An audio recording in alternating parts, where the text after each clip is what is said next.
오늘은 뼈 건강에 대한 놀랍고도 충격적인 정보를 가지고 왔습니다.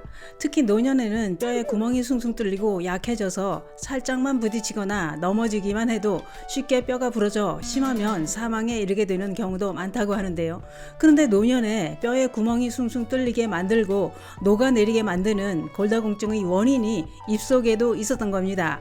그래서 준비했습니다. 입속에 어떤 것이 뼈를 녹이고 있는지, 뼈를 녹이지 못하게 막을 수 있는 방법은 무엇인지 몽땅 알려드리려고 준비했습니다. 오늘 영상은 꼭 보시고 짱짱한 뼈로 팔팔하게 살아가시기 바랍니다.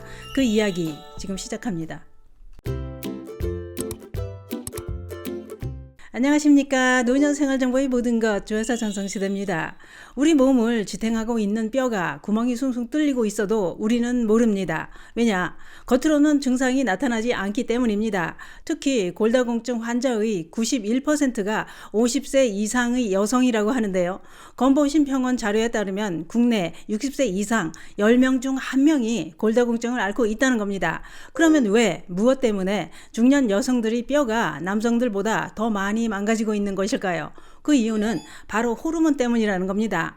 여성 호르몬이 칼슘이 뼈로 잘 흡수되게 하는 역할을 하던 것이 폐경기를 거쳐 여성 호르몬이 감소하면서 골밀도가 줄어 골다공증이 더 많이 발생하게 된다는 겁니다.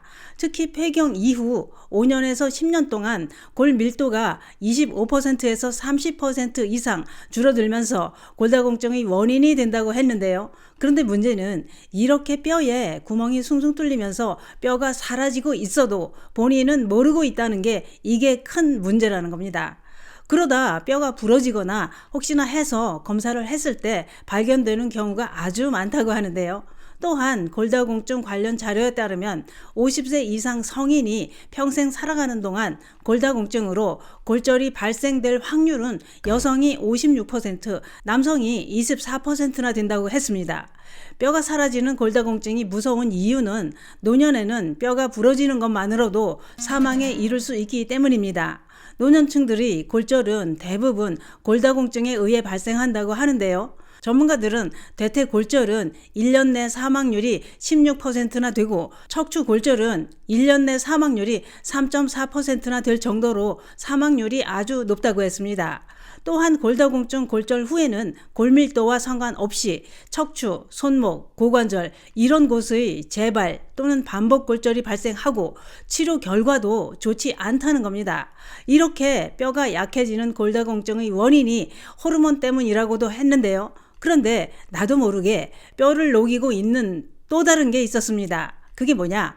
그것은 바로 입속 세균 때문입니다. 전문가들은 입속은 아무리 관리를 잘해도 1억 마리 이상의 세균이 존재한다고 했습니다. 왜냐?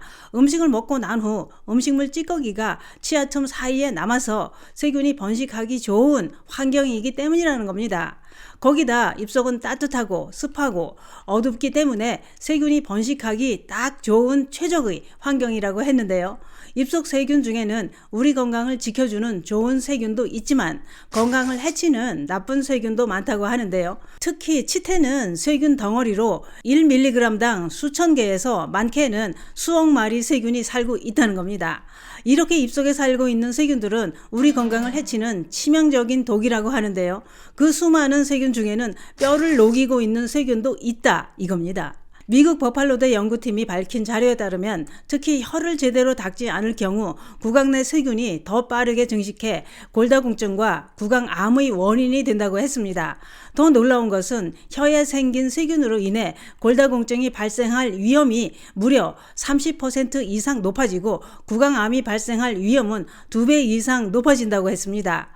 그 이유는 혀를 잘 닦지 않으면 세균이 빠르게 번식하는데 그중 진지발리스, 포르시텐시스, 인터맥티아, 릭투스 이런 세균은 구강 안 점막을 자극하고 잇몸 뼈까지 녹이는 균인데 이 균이 쉽게 번식하게 된다는 겁니다.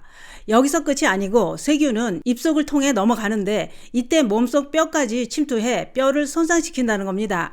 이거 진짜 끔찍합니다. 이게 다가 아닙니다. 입속 세균은 우리 몸 이곳저곳 구석구석까지 돌아다니면서 온몸을 망가뜨린다고 하는데요. 전문가들은 치주 질환 원인 세균이나 치주 질환으로 생긴 염증이 다양한 전신 질환을 일으킨다고 했습니다. 입속 세균이 혈관을 타고 들어가 뼈를 녹여 골다공증을 일으킬 뿐만 아니라 췌장암, 당뇨, 치매, 심혈관 질환, 뇌경색에 관절염까지 일으킨다고 했는데요. 실제로 치매 환자의 뇌 조직에서 치주병원균과 관련 물질이 발견되기도 하고, 치주질환 환자는 심혈관 질환에 걸릴 위험이 그렇지 않은 사람에 비해 25%나 높아지고 폐렴이 발생할 위험도 4.2배 높아진다고 했습니다. 또한 입속 세균이 췌장까지 망가뜨린다고 했는데요.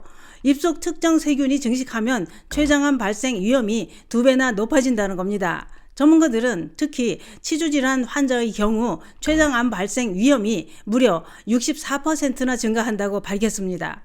또한 입속에서 악취를 풍기는 균이 따로 있다고 하는데요. 입속에 서식하는 간균이라는 균은 악취를 풍기는 균으로 백태, 설태, 치석 이런 곳에 서식하면서 입냄새의 주범으로 치주질환을 일으키는 대표적인 균이라는 겁니다. 이 균은 냄새만 고약하게 풍기는 것이 아니라 치아 틈새를 파고들어 혈관을 타고 전신으로 돌아다니면서 전신 질환을 일으키는 못된 균이라는 겁니다. 또한 나선균과 방선균은 풍치를 일으키고 잇몸뼈를 녹일 뿐만 아니라 전신으로 돌아다니면서 암을 일으키고 암을 악화시키기까지 하는 균이라는 겁니다. 또한 입속 세균이 폐로 이동하면 급사로 이어질 수 있다고 했는데요. 폐질환 중 하나인 폐농량 세균의 일부가 입속 세균과 일치한다는 겁니다. 그러면 지금 내 입속에 세균이 얼마나 많이 있는지 이걸 알 수 있는 방법은 없을까요? 있습니다. 우선 혀에 백태가 많이 덮여 있다면 세균이 많이 증식하고 있는 상태라고 하는데요. 왜냐? 혀 표면은 침, 박테리아, 세포 등이 붙어서 생기는 백태가 증가하면 세균이 잘 번식할 수 있는 세균이 온상이 되고 구강 질환의 원인이 되기 때문이라는 겁니다.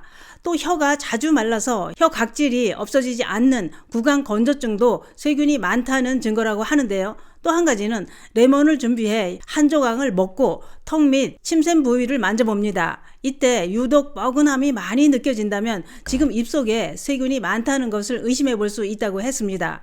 그러면 입속 세균을 없애는 방법은 없을까요? 있습니다. 우선 양치할 때 혀를 잘 닦아서 백태가 많이 쌓이지 않도록 청결하게 관리합니다. 또한 입속이 건조하면 유해균이 더 쉽게 번식할 수 있기 때문에 물을 자주 마시면서 촉촉하게 관리합니다. 무설탕 껌을 씹는 것도 침 분비를 촉진해 세균을 제거하는 데 도움이 됩니다. 또 세균 덩어리, 치석이 쌓이지 않게 정기적인 스케일링도 중요합니다.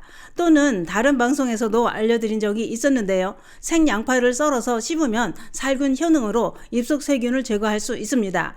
이때 씹어서 삼켜도 되지만 위가 약한 분들은 속이 쓰릴 수 있으니 뱉어버리는 게 좋습니다. 마늘을 씹는 것도 살균이 되기는 하지만 마늘을 씹는 건 너무 맵습니다. 오늘은 이렇게 뼈를 사라지게 하는 골다공증에 대해 알아봤는데요. 잇몸뼈와 온몸의 뼈를 녹이는 게 입속 세균이라는 것 꼭 기억하시기 바랍니다. 입속 세균을 얼마나 빨리 제거하느냐가 온몸에 병을 만들지 않습니다. 감사합니다.